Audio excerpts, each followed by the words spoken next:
Watch your step. Haughty EU messed with the wrong guy as Boris keep his powder dry to tax EU imports. British business chiefs have urged Boris Johnson's government against suspending the Brexit agreement with the EU, warning it could launch a devastating trade war in the weeks ahead. Brexit Minister Lord Frost said last week that the option to trigger Article 16 to suspend the Northern Ireland Protocol remained on the table if significant gaps with the EU cannot be bridged, but appeared to seek to calm the row for now. David Hennig, the UK director at the European Centre for International Political Economy, said a decision by Brussels to launch retaliatory moves would have a very negative impact on the British economy. If the UK triggers Article 16, I suspect, the EU may start with things like 100% physical checks on UK goods, and some retaliatory tariffs on certain goods, before deciding whether to go fully nuclear by suspending or terminating the TCA. EU bosses are preparing to impose tariffs on UK exports as a Brexit punishment, new reports say. Should Boris retaliate by taxing EU imports to the UK? Lord Frost's threats to trigger Article 16, which would suspend the part of the Brexit agreement which is negatively affecting Northern Ireland, has sparked fury in Brussels. Now, the European Commission is preparing a package to impose tariffs on the UK as soon as Tuesday, according to Politico. The Commission is also said to be assessing the possibility of suspending the Brexit trade deal entirely.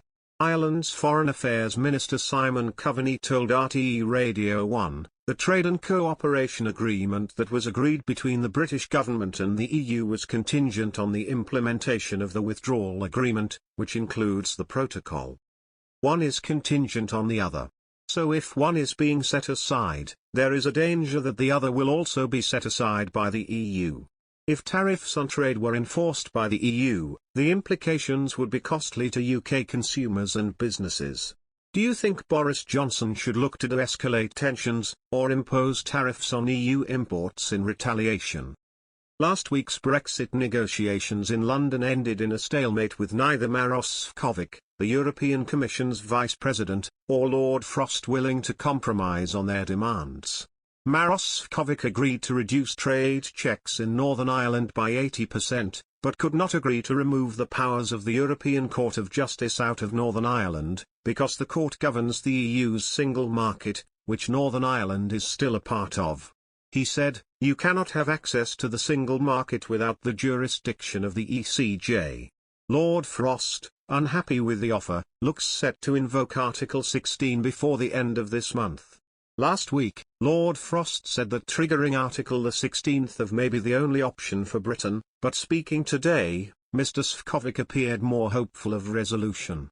He said, "If our partners in the UK would engage, and I hope we will see more of that this week, then I am absolutely convinced that we can resolve all the issues which are troubling people on the ground."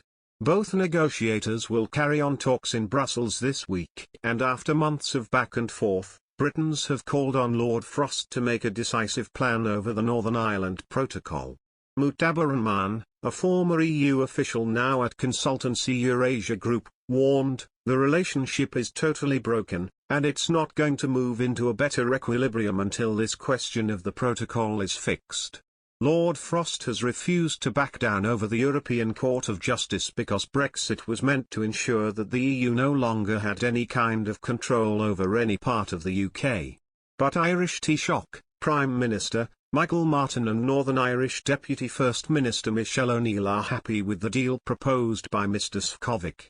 Mr. Martin commented, "The Commission have demonstrated imagination, innovation, and also a listening ear to the people who matter, the people who are in Northern Ireland, who are on the ground dealing with these issues."